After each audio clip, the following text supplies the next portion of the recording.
you think Cindy's look is rough? It runs in the family. But I feel safe. I know Jenny's not watching this.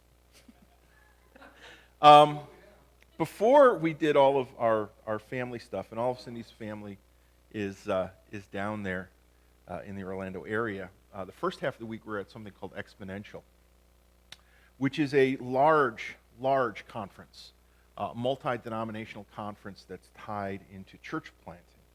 And the reason we were there is many of you may or may not know that for the past year, a group of us have been a part of a cohort that has been looking at how to develop networks within a local church and then amongst many churches to help spur growth, to help spur church planting and things like that. And so for the past year, we've been experimenting with things. And some of you may have been frustrated with us during this past year because it seems like we would start something and then stop something. We'd do small groups one way one week and then a different way next week. And we did all kinds of different discipleship stuff. And it seemed like we were a little schizophrenic at times. But it was all part of learning. And we'd spent the last year learning. Our final meeting as a cohort was at the Exponential Conference before it started. And so Cindy and I went. The rest of the team didn't this time. They went last year. And we wrapped up our cohort and made plans for what the future would look. And for us as a church, from here on in, a lot of the stuff that we learned, we've put some things in place, and we're going to begin implementing things. You'll start seeing those probably. I didn't realize Easter was so close until the drive home.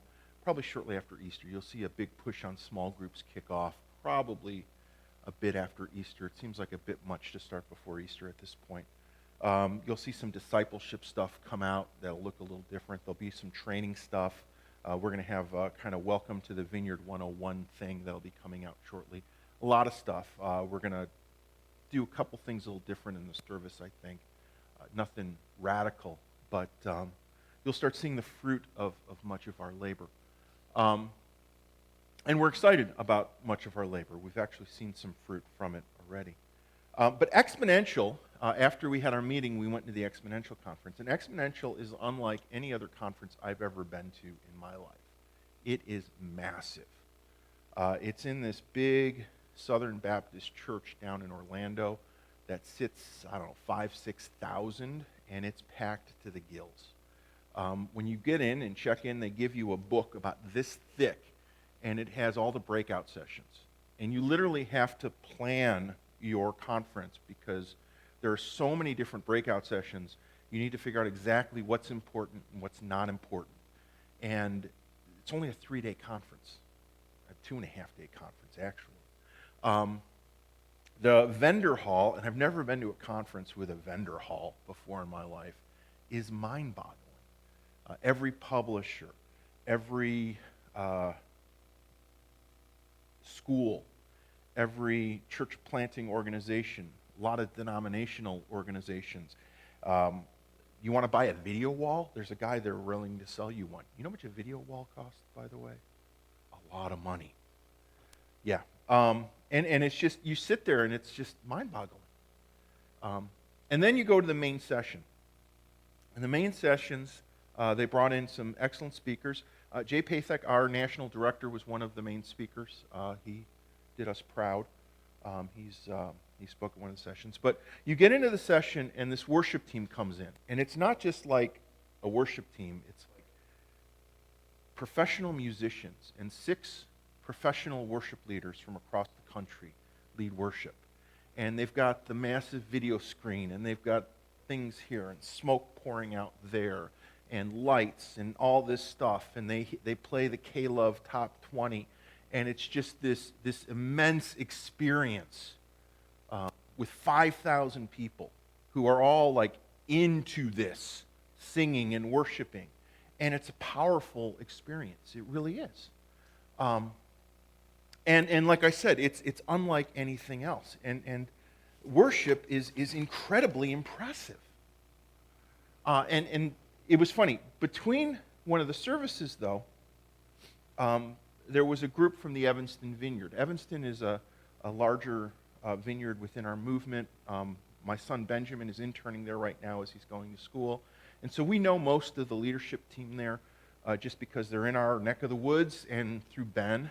And one of the leaders, a couple of leaders came to us when they saw that we were there. And one of them started chatting with us. And she was like, isn't this like just mind-boggling? And I go, yeah, we were here last year. This thing will blow your mind. It is so big. And she looked at us, she goes, what do you think about worship? And I go, well, it's impressive. And she goes, yeah. She goes, that's a word. She goes, but you know, she goes, there's something missing. There just seems to be something missing in it. She goes, I miss our worship, the way we do it back at home. And I looked at her and I go, yeah, I know what you mean. Now, Evanston's a large church, all right? They're not like us, where, you know, I love our worship team. I love you guys. But, you know, we're all amateurs. We just get up here and we love Jesus and we love the church and we love you guys and being obedient. And sometimes our amateurism, like, pours out. Like today, during the last song, when Cindy was playing one thing and I decided to play something totally different. You know, we do the best we can.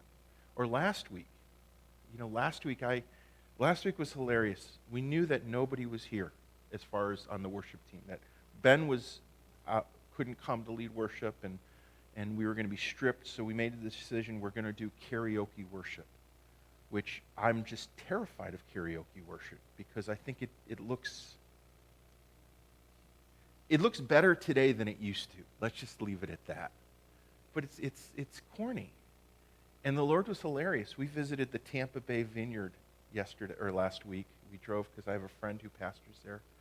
And he got up and he said, our worship leader's on spring break. We're going to do karaoke worship. And I'm like, Lord, you just have a sense of humor, don't you, about this whole thing? We get focused on what it's supposed to look like. And sometimes we miss it. We miss it. And that's what she was telling me from Evanston. I miss it. There's something missing. There's something missing from the polish and the professionalism. There's something missing. You know, the revival that happened down in Ashbury in February, one of the characteristics of it was worship. And it was interesting on how it happened. They worshiped like 3 weeks straight. That was the key of it. It was nonstop worship. But it was done by the students.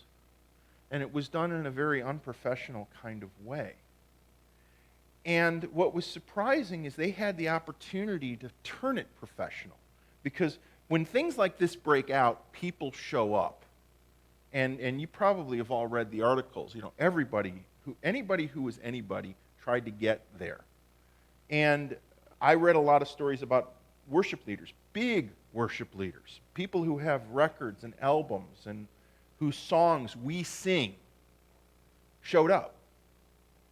And they purposefully didn't give them the stage because they believed it was supposed to be more organic and less polished. There was an article written by the guy who runs Vineyard Worship, who happens to live in Kentucky. And he said it wasn't just like unplugged. It was like no plug. They just got up and did it. No practice, no nothing. And the Lord showed up. And the Lord showed up in a powerful, incredible way. And I think there's something about worship that we need to figure out. This Friday, we're going to do a worship night. And like I mentioned, we want to get in the habit of doing these because it's part of our DNA. As a vineyard, as our local church, worship has always been part of the DNA of this church. When I got here 20 years ago, we did things very differently back then. We came out of a revival or a renewal church, and so we kind of did that. We didn't know much better. So this is what the service was like 20 years ago, 15 years ago.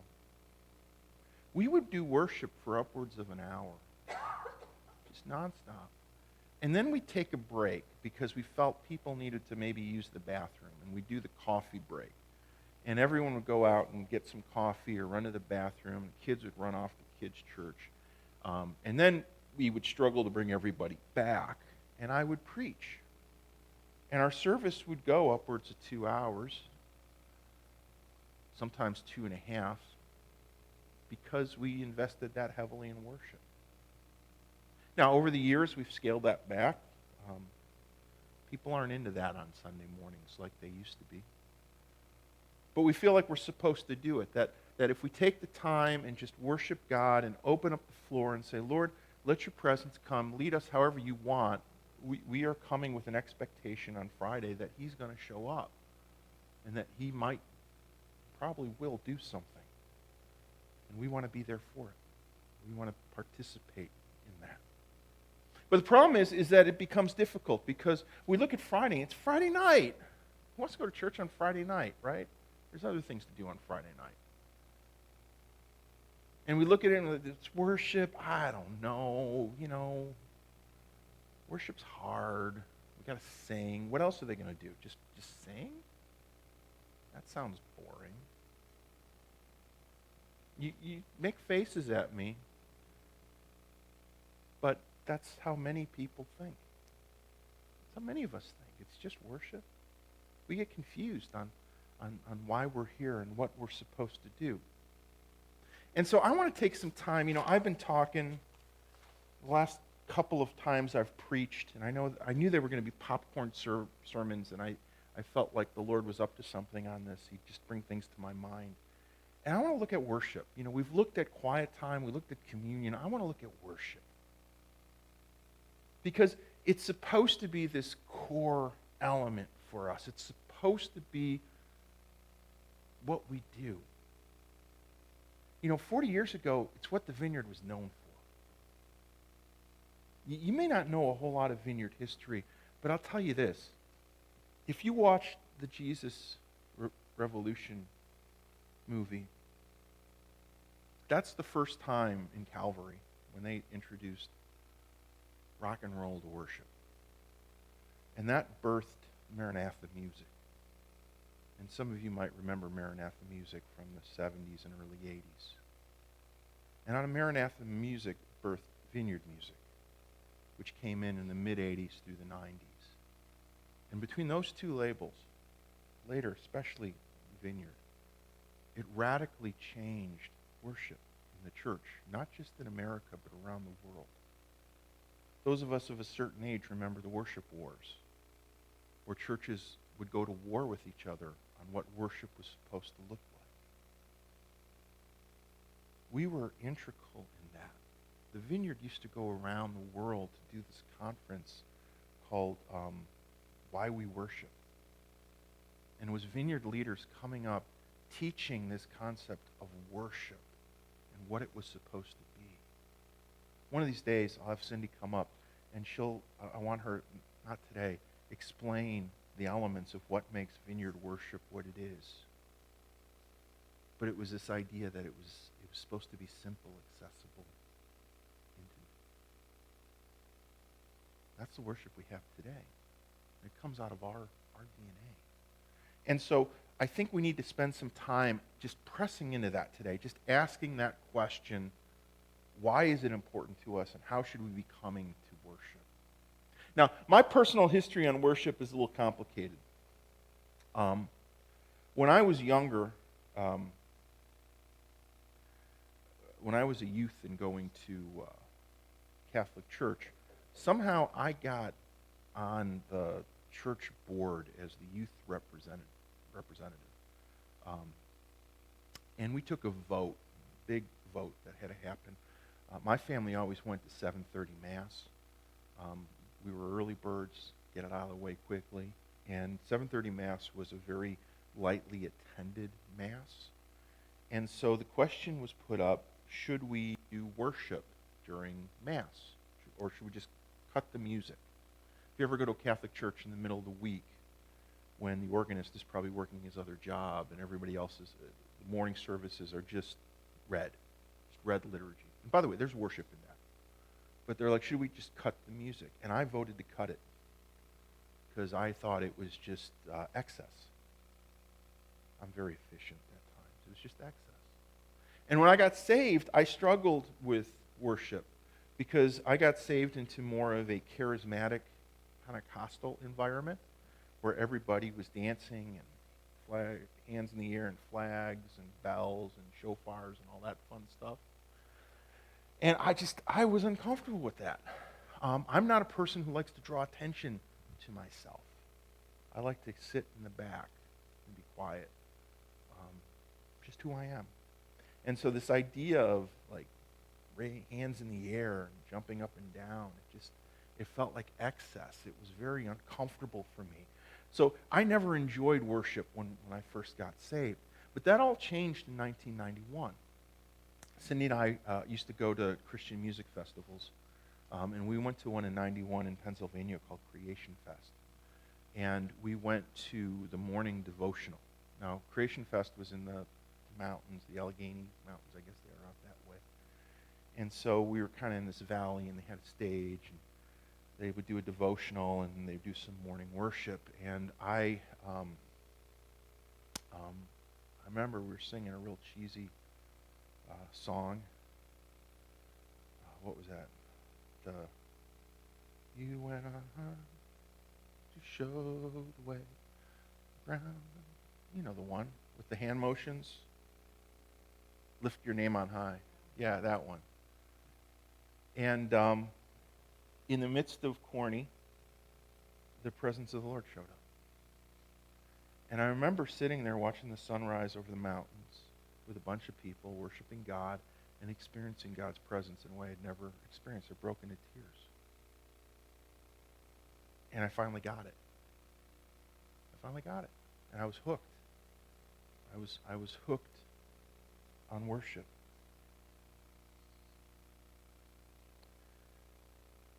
You know, one of the things is we look at events like that and we think, well, it was an event. But God is here. His presence is here. And he desires to be intimate with us. This morning, Cindy gets here early. We both get here early, real early. And Cindy likes sitting in the front row and playing music loud, worship music loud, just to kind of prep.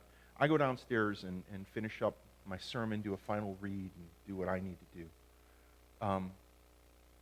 And then I come upstairs right before the band tends to get here.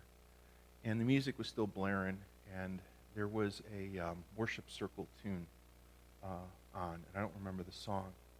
But I walked up on the stage here to tune my guitar, and I got to about here, and I about broke in tears because I just experienced that presence, that intimacy of the Lord in the midst of worship. The Word tells us that the Lord dwells in the praises of his people, right? And we miss that sometimes. We miss that. God is here. He desires us to be intimate. Desires to be intimate with us. So I want to look today at some worship basics. What does worship look like? How does it work? But as we do that, we need to consider that we live in the midst of a consumeristic society. It's driven by consumerism. Now, consumer society is one which consumer society is one in which ever-growing consumption becomes the principal aspiration, source, and identity and leisure activity for the majority of the population. And that's where we live. It's about what we get, isn't it? On the way home, we slept at a hotel. The pillow was incredible. I got a good night's sleep. I didn't wake up in pain. So what did I do? I quickly went on the internet to figure out what pillow was that, because I needed that pillow. My wife's like, you need to chill. Like this pillow. That's how we tend to focus, right? What can we get? What do we obtain? What's in it for us? And the problem is that mindset can spill into how we deal with the presence of God. We tend to become consumers of worship instead of producers of worship. We look at worship as something that is done for us to consume, something for us to enjoy. This becomes a concert, and we become the band. And you say, oh no, it's not that way. Yes, it is. Because we look at it and we start saying, I don't know about that. those songs that just didn't, or that song really just connected with me. I used to get calls. Actually, I remember the interview with the leadership team of this church before I took it over. And one of the questions was, what would I allow the women to wear on stage?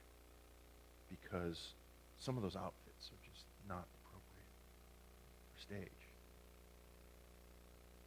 Now, I'll give you, there's inappropriate stuff you could wear on stage, but it was the focus of, well, what's the band wearing? What are they doing?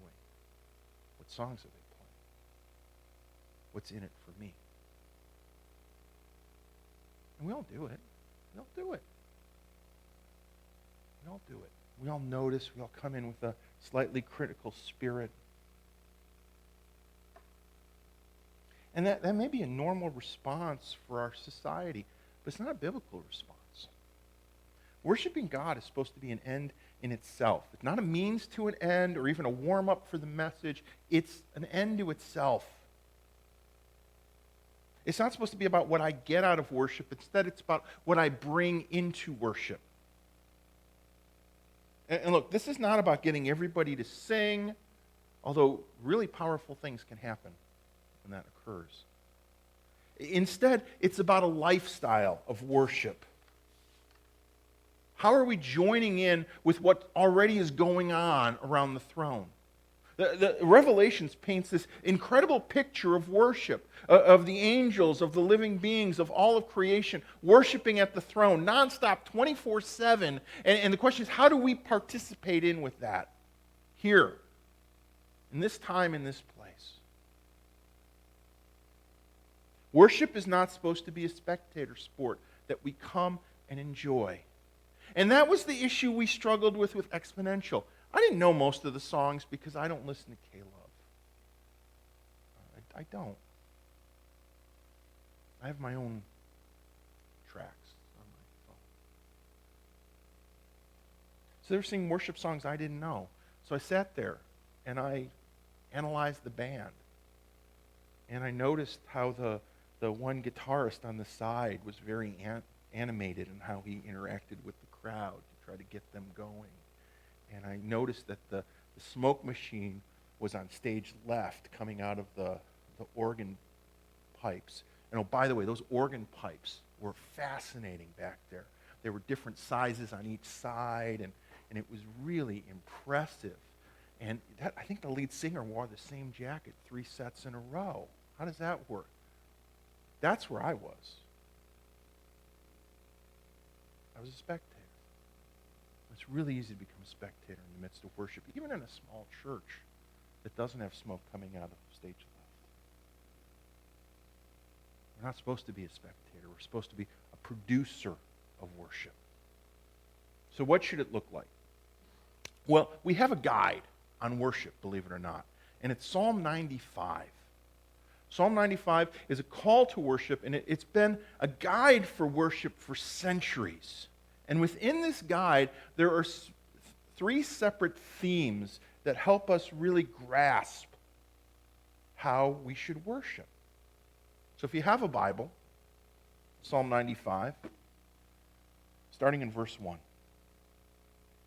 Come, let us sing for joy to the Lord. Let us shout aloud to the rock of our salvation. Let us come before him with thanksgiving and extol him with music and song. For the Lord is the great God, the great King above all gods. In his hands are the depths of the earth, and the mountain peaks belong to him. The sea is his, for he made it, and his hands formed the dry land. Let's stop there for a moment. Notice this first section is about rejoicing. It's a call to rejoice before the Lord. Let us sing for joy. But within this call, there are 3 things to notice. First, it's congregational in nature. Notice how many times it says, let us, 3 times. As a congregation, we need to worship God as his people. Second, it's vocal. Look, there's time for private, quiet worship. But when we come together as a people, we're supposed to be vocal. We're supposed to make some noise, to sing for joy, shout aloud, extol him with music. You may notice I don't sing a lot when I'm over here. There's a reason for that. It's this thing. My voice is not always a joyful noise to the Lord. And this mic was on today because I had to do the offering. And so as soon as I did the offering, I reached over to my iPad. If you ever noticed that thing here, I've got the board on the iPad, and I quickly, beep, turned off the mic, and I started singing. See, I don't want to distract you guys with my voice coming through the loudspeakers. It has happened a couple of times. It isn't good. When I'm in the crowd, I make a noise. And that's what we're called to do. Third, our praise is supposed to be God-centered, not band-centered. Notice why we are worshiping in verse 3. For the Lord is the great King above all gods.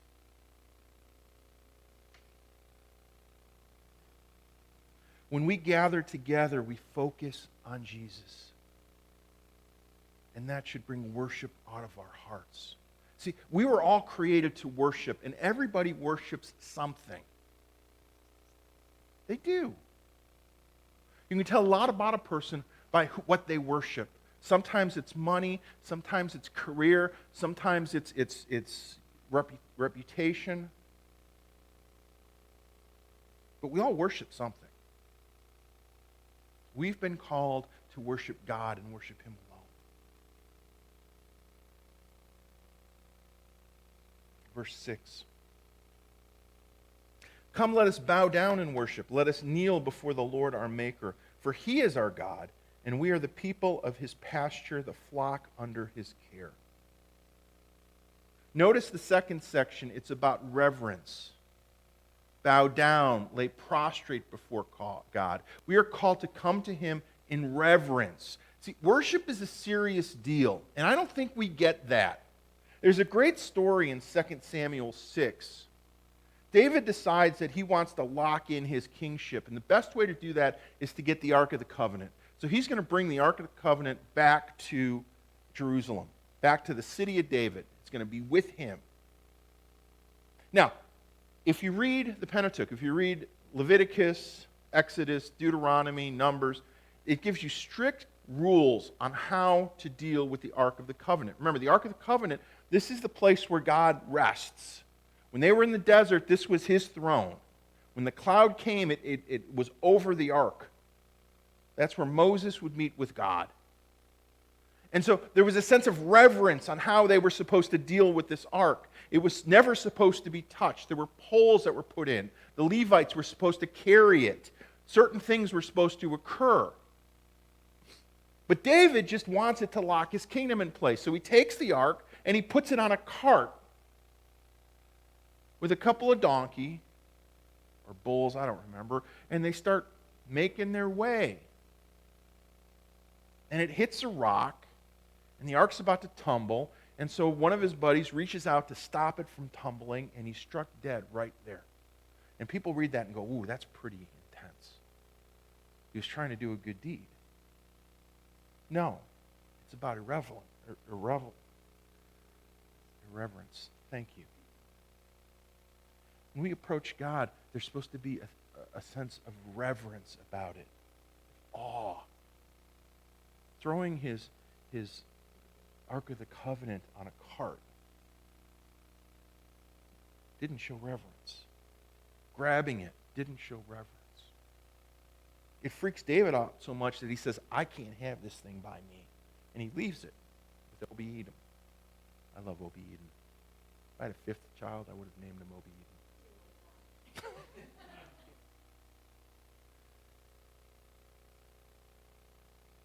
Do we come to worship with a sense of reverence? Or do we just come because we need to get it out of the way until a message happens? Do we come to worship on time? Or do we just get here to get through it. I'm not trying to be judgmental, guys. Just asking. Are we reverent as we come before the Lord?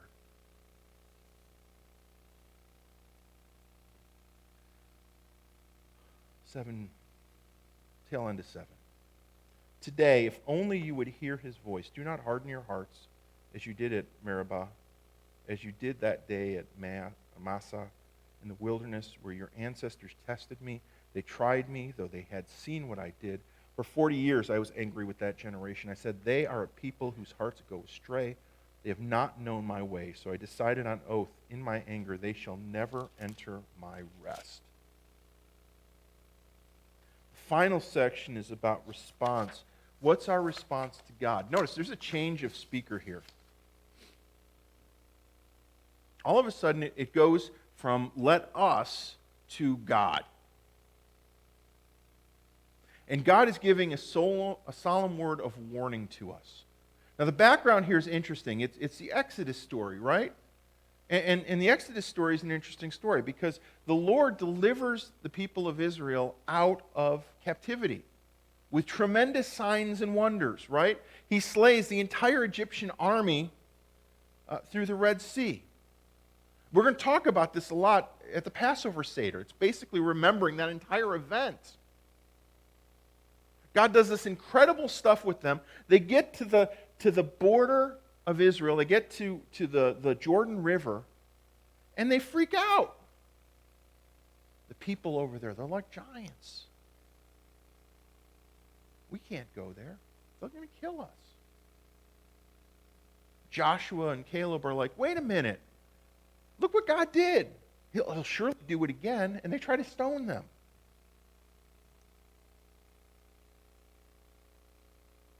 What's our response to God in what He's done in our life? That's the warning that it's coming to us. As we become before Him, we come before Him because of who He is, not for what we get out of it. You know, I know there are moments in worship where the Holy Spirit comes down and it's incredible and it's powerful, but there are also moments in worship where it's a fight. And we do it not because of the buzz we're going to get, we do it because of who God is and what He has done for us. My Facebook memory came up on Friday. 10 years ago, we did church first time in my basement. We were meeting in the gymnasium and things were collapsing around us. And James and I were sick and tired of setting things up, and we decided we were done. And so we were going to quietly kill the church. We took it into my house, into the basement, figuring that would scatter the world. And we quietly killed the church 10 years ago.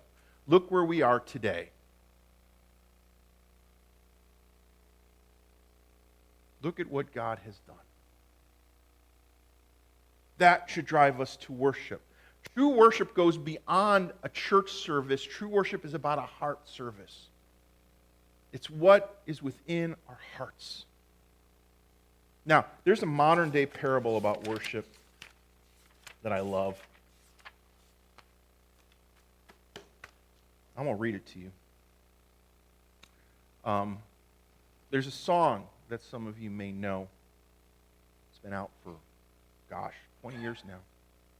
And the story behind the song is fascinating. A song that Matt Redman wrote. This is a story behind that song by his pastor, Mike Pilavachi. If you've never seen Mike Pilavachi talk, he's great. He's hilarious.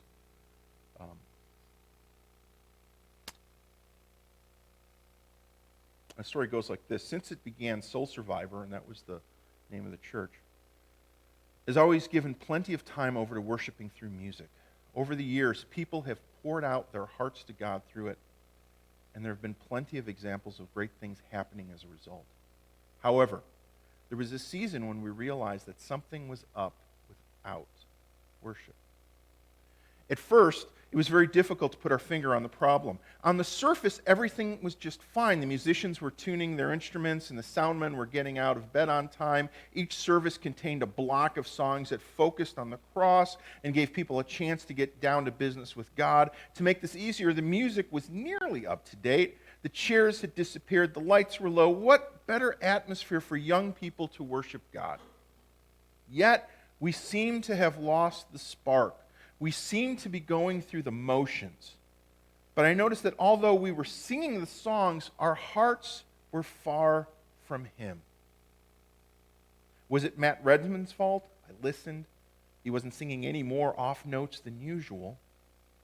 Then one day it clicked. We had become concierges of worship instead of participants of it. In our hearts, we were giving the worship team grades on a scale from 1 to 10. Not that song again. I can't hear the bass. I like the way she sings better. We had made the band the performers of worship and ourselves the audience. We had forgotten that we are all the performers of worship and that God is the audience. We had forgotten that the sacrifice is central to biblical worship. We are called to offer our bodies as living sacrifices. This is our spiritual act of worship, Romans 12:1. We are called to offer our sacrifices of praise, Hebrews 13:15. We were challenged to ask ourselves individually, when I come through the door of the church, what am I bringing as my contribution to worship? The truth came to us. Worship is not a spectator sport.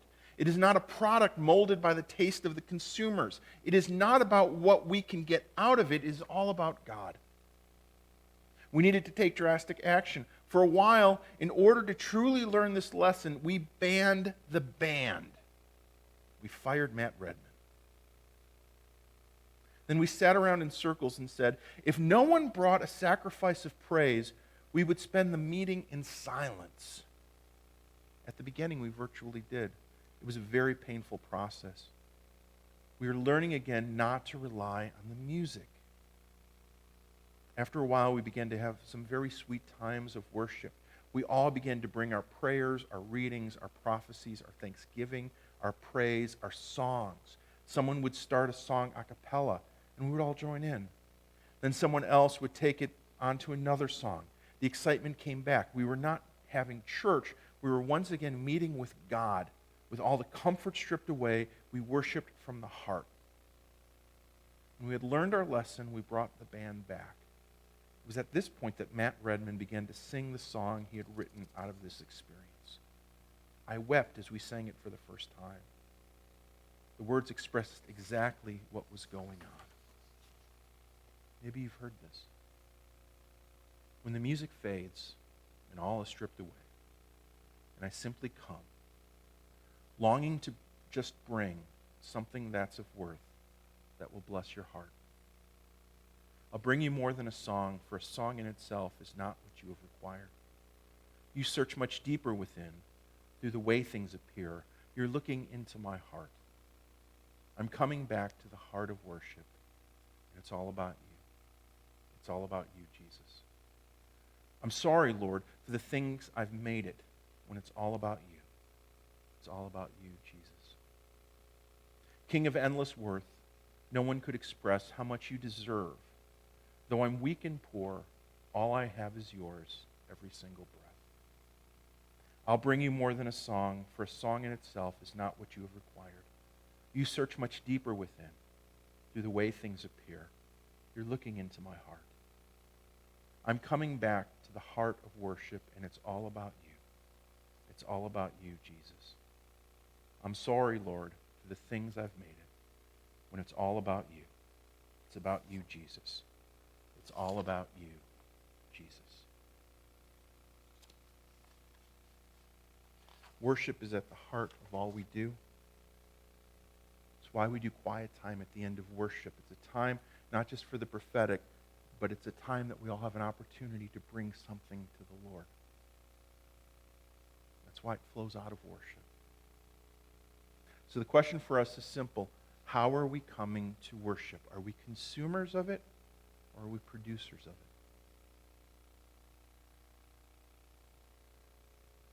it? Changing that is a really simple path.